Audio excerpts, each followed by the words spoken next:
എല്ലാവർക്കും ഒരിക്കൽ കൂടി നമസ്കാരം. ഇന്നലെ ഞാൻ പോസ്റ്റ് ചെയ്ത വീഡിയോ നിങ്ങൾ കണ്ടിട്ടുണ്ടാവുമെന്ന് വിചാരിക്കുന്നു. കണ്ടിട്ടില്ലെങ്കിൽ എല്ലാവരും ഒന്നുകൂടി അത് കാണുക. എന്താ പറയുന്നതെന്ന് വെച്ച് കഴിഞ്ഞാൽ, നമ്മൾക്ക് വഴികാട്ടിയായിട്ടൊരു വഴിവെളിച്ചം ഉണ്ട് എന്ന് വിശ്വസിച്ചാൽ ആ വഴിവെളിച്ചം നമ്മളെ നയിക്കും. അങ്ങനെ ഒരു അജ്ഞാതമായ അല്ലെങ്കിൽ കാണാത്ത ഒരു ഈശ്വരൻ നമ്മുടെ കൂടെ എപ്പോഴും ഉണ്ട്. എന്തിനൊക്കെയാണെന്ന് വെച്ച് കഴിഞ്ഞാൽ, നമ്മുടെ ധർമ്മത്തെ തീർക്കാനായിട്ട്. അപ്പോൾ ഇന്ന് പറയുന്നത് ജ്യോതിഷം പഠിക്കാൻ ആഗ്രഹമുള്ള ആളുകൾക്ക്. പലരും ചോദിക്കും, സാർ എനിക്ക് ജ്യോതിഷം പഠിക്കാൻ പറ്റുമോ? ചിന്തയുണ്ടായാൽ മതി, പഠിക്കാം. അപ്പോൾ എന്തിനാ ജ്യോതിഷം പഠിക്കുന്നത്? എനിക്കതിനോടുള്ള താല്പര്യം കൊണ്ട് ധൈര്യമായിട്ട് പഠിക്കാം, ഒരു സംശയമില്ല. അതിനുള്ള വഴിയാണ് ഞാൻ ഇതിലൂടെ പറയുന്നത്. അപ്പോൾ ജ്യോതിഷം പഠിക്കാൻ താല്പര്യമുള്ള ആളുകൾക്ക് പണ്ട് എന്താ പറയാന്ന് വെച്ച് കഴിഞ്ഞാൽ, രൂപം പഠിക്കണം, കാവ്യം പഠിക്കണം, അമരം പഠിക്കണം, പിന്നെ ഇങ്ങനെയുള്ള കുറേ ഗ്രന്ഥങ്ങളൊക്കെ പഠിക്കണം, ഹോരാശാസ്ത്രം പഠിക്കണം, പ്രശ്നമാർഗം പഠിക്കണം, ഫലദീപിക പഠിക്കണം, ജാതക പാരിജാതം പഠിക്കണം, ഇങ്ങനെ കുറേ പ്രമാണങ്ങൾ പഠിക്കണം. അപ്പോൾ ആളുകൾക്ക് സംസ്കൃതം ഒരു പേടിയാണ് ഇപ്പോഴത്തെ കാലത്ത്. കാരണം അതും പഠിക്കാൻ പറ്റില്ല എന്നുള്ളൊരു തോന്നലൊക്കെ പലർക്കും ഉണ്ട്.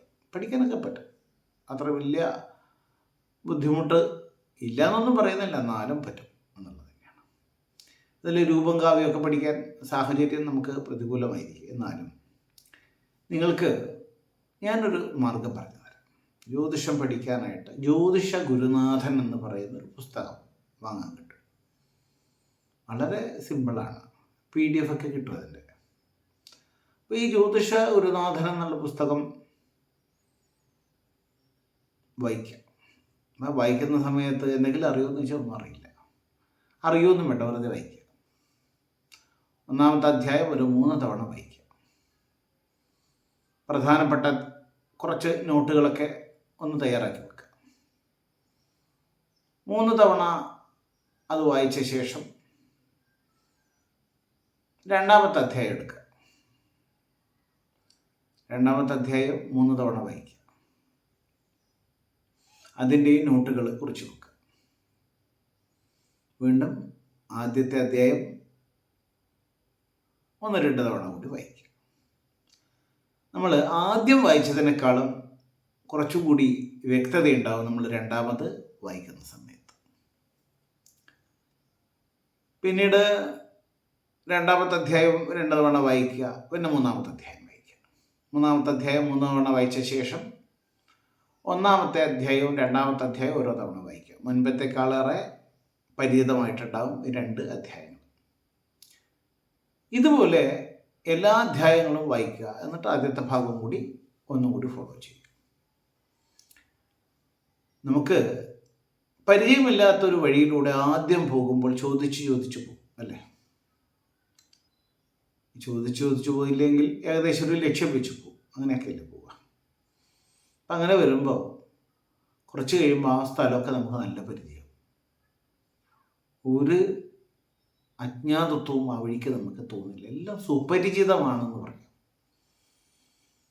അപ്പം അങ്ങനെ വരുമ്പോൾ നമ്മൾ ആവർത്തിച്ച് അതിലൂടെ പോയിക്കൊണ്ടിരിക്കുമ്പോൾ നമുക്ക് ഇരുട്ടത്തും അതിലൂടെ പോകാം, കാരണം അറിയാം എന്നുള്ളതുകൊണ്ടാണ്. അങ്ങനെ അതിനെ നമ്മളുടെ ഭാഗമാക്കി മാറ്റുകയാണ്. പഠിക്കുകയല്ല ചെയ്യേണ്ടത്, ഹൃദയത്തിൽ നിലനിർത്തുകയാണ് വേണ്ടത്. അപ്പോൾ നമ്മുടെ ഒരു സെലിബ്രിറ്റി പറഞ്ഞതുപോലെ, നമ്മൾ അമ്മയുടെ പേര് ഓർക്കാൻ വേണ്ടി ബൈഹാർട്ട് പഠിക്കാൻ നമ്മൾ ആവർത്തിച്ച് പറയുക. അമ്മയുടെ പേര്, അച്ഛൻ്റെ പേരൊക്കെ ബൈഹാർട്ട് പഠിക്കാനില്ല. നമുക്ക് പ്രിയങ്കരങ്ങളാണ് എന്നുള്ളത് കൊണ്ട് അത് ഹൃദയത്തിലാണ് നിലനിൽക്കുന്നത്. അങ്ങനെ ഇതൊക്കെ ഹൃദയത്തിൽ ചേർത്ത് വെച്ച് കഴിഞ്ഞാൽ ഓർത്ത് നിൽക്കാൻ പറ്റും, ബുദ്ധിമുട്ടൊന്നുമില്ല. നമ്മുടേതായ ഒരു നിലവാരത്തിൽ അതിനെ കൊണ്ടുവന്നിട്ട് നിർത്തുക, കൃത്യമായിട്ട് അവിടെ നിൽക്കുക. എപ്പോൾ വേണമെങ്കിലും ഓർക്കാൻ പറ്റും, മറക്കില്ല. അത് നന്നായിട്ട് പഠിച്ച ശേഷം ആവർത്തിച്ച് വായിക്കുമ്പോൾ സംശയങ്ങളൊക്കെ നിവർത്തിക്കാൻ പറ്റും.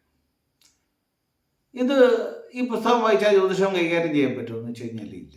പക്ഷേ അപ്പോഴേക്കും അടുത്ത സ്റ്റെപ്പ് നിങ്ങളുടെ മുമ്പിൽ ഉയർന്നു വരും.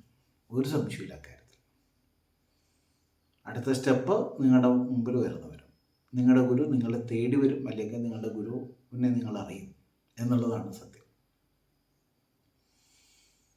ഇതാണ് ഞാൻ പറഞ്ഞത്, അജ്ഞാതമായ ചില കാര്യങ്ങൾ നമ്മളെ ഈശ്വരൻ നിയന്ത്രിക്കും, നമ്മളറിയാതെ തന്നെ. ഇപ്പോൾ ഗുരുവിനെ അദ്ദേഹം നമ്മുടെ മുമ്പിൽ കൊണ്ടുതരും, നമുക്ക് പറ്റിയ ഗുരു നമ്മൾ അറിയും തീർച്ചയായിട്ടും, ആരുടെയെങ്കിലും അറിയും. ചിലപ്പോൾ പറയാറുണ്ട്, നമ്മൾക്ക് ചില സംശയം വന്നാൽ ആരോട് ചോദിക്കും? സ്വയം തന്നെ ഒരു 10 തവണ ചോദിക്കും, അല്ലേ? ആരോട് ചോദിക്കാനാണെങ്കിൽ നമ്മൾ അങ്ങനെയല്ലേ ചെയ്യാം. സ്വയം ഒരു 10 തവണ സംശയം ചോദിക്കും. ഉത്തരം കിട്ടിയില്ലെങ്കിൽ നമ്മളത് തന്നെ ചിന്തിച്ച് നടക്കും. ചില ആളുകളോടൊക്കെ സംശയം ചോദിച്ചൊന്നും വരും. ആർക്കും അറിയാത്തൊരു ഉത്തരമാണെങ്കിൽ എന്ത് ചെയ്യും? ആരും പറയില്ല. പക്ഷേ അതിൻ്റെ ഉത്തരം നമുക്ക് കിട്ടും. ചിലപ്പോൾ 1-2 ദിവസത്തിനുള്ളിൽ കിട്ടും, അല്ലെങ്കിൽ 1-2 മാസത്തിനുള്ളിൽ കിട്ടും, 1-2 വർഷത്തിനുള്ളിൽ കിട്ടും. പക്ഷെ കിട്ടും, അത് സംശയം ഇല്ല അക്കാര്യത്തിൽ.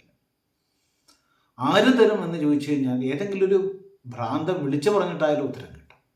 ഒരു കൊച്ചു കുട്ടിയുടെ വായിൽ നിന്നാണെങ്കിൽ ഉത്തരം കിട്ടും. അതൊരു പണ്ഡിതനാവണമെന്നൊന്നുമില്ല, പണ്ഡിതൻ്റെ വായിൽ നിന്ന് തന്നെ കേൾക്കണമെന്നൊന്നും ഇല്ല. എന്താ ഇങ്ങനെ പറയാൻ കാരണം എന്ന് വെച്ച് കഴിഞ്ഞാൽ, നിയോഗമുള്ളത് കൊണ്ടാണ് സംശയം വരുന്നത്. ആ സംശയമുള്ളത് കൊണ്ട് സംശയത്തിന് നിവൃത്തി വരും. അതാദ്യത്തെ നിയോഗിക്ക ആളുടെ ഉത്തരവാദിത്തമാണ്. നമ്മളിലേക്ക് എത്തും അത് ഉത്തരം. മനസ്സിലായില്ലേ? അപ്പം അതുകൊണ്ട് നമ്മളതിൻ്റെ പിന്നാലെ തന്നെ നിൽക്കുക. കുഴിച്ചിട്ട് തന്നെ കുഴിക്കുക എന്ന് പറയും. ആവർത്തിച്ച് അതിനെ മനസ്സിലാക്കാൻ ശ്രമിക്കുക. കൃത്യമായിട്ട് നമുക്ക് അതിലേക്ക് എത്താൻ പറ്റും. പിന്നെ അതിൽ പറയുന്ന കാര്യങ്ങളൊക്കെ വിശ്വസിക്കണോ എന്നൊരു ചോദ്യം ചോദിച്ചാൽ, അതിൽ പറയുന്ന കാര്യങ്ങൾ അങ്ങനെ തന്നെ ഉൾക്കൊള്ളുകയാണ്. വിശ്വസിക്കുകയോ വേണ്ട എന്നുള്ളതല്ല വിഷയം. ജ്യോതിഷം വിശ്വാസം ഉണ്ടായിട്ടാണല്ലോ നമ്മൾ പഠിക്കുന്നത്. സൂര്യൻ കിഴക്കുദിക്കുന്നു, പടിഞ്ഞാറ് അസ്തമിക്കുന്നു നമ്മൾ പഠിച്ചിട്ടില്ല. സത്യത്തിൽ സൂര്യൻ കിഴക്കും പടിഞ്ഞാറ് ഉദിക്കുകയോ അസ്തമിക്കുകയോ ചെയ്യുന്നില്ലല്ലോ. പിന്നെന്താ? ഭൂമി ഭ്രമണം ചെയ്യുന്നുണ്ട് നമുക്ക് അങ്ങനെ തോന്നുന്നത്. പക്ഷെ നമ്മളിപ്പോഴും അത് വിശ്വസിക്കുന്നില്ലേ?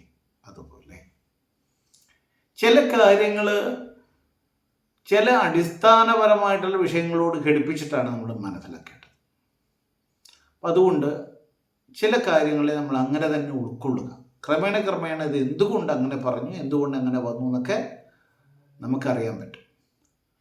അപ്പോൾ അതുകൊണ്ട് തന്നെ നമ്മൾ അതിൽ സംശയം വെച്ചിട്ടൊന്നും നോക്കണ്ട. കൃത്യമായിട്ട് പൂർണ്ണമായിട്ട് ഉൾക്കൊള്ളുക. നമുക്കത് പഠിച്ച് ഒരു നിലവാരത്തിലേക്ക് എത്താൻ പറ്റും. നിങ്ങളൊന്ന് ശ്രമിച്ചു നോക്കുക. അപ്പോൾ പറയും ഇതേ പുസ്തകം മാത്രം മതി, പോരാ. പ്രശ്നമാർക്ക് ഒരൊക്കെ നമുക്ക് പഠിക്കാം. പക്ഷേ ഇതൊന്നും വായിക്കുകയാണ്. ഇനി അല്ലെങ്കിൽ ഡോക്ടർ PS നായരുടെ ഒരു ജ്യോതിഷ പുസ്തകമുണ്ട്, അത് പഠിച്ചാലും മതിയാകും. മറ്റേ ഞാൻ ജ്യോതിഷ ഗുരുനാഥൻ എന്ന് പറഞ്ഞ ചെറിയൊരു പുസ്തകമാണ് എന്നുള്ളത് കൊണ്ടാണ് വെറുതെ ഒന്ന് വായിച്ചു നോക്കുക.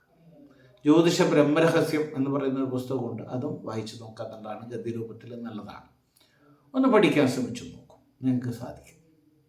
ഓക്കെ, എല്ലാവർക്കും നമസ്കാരം.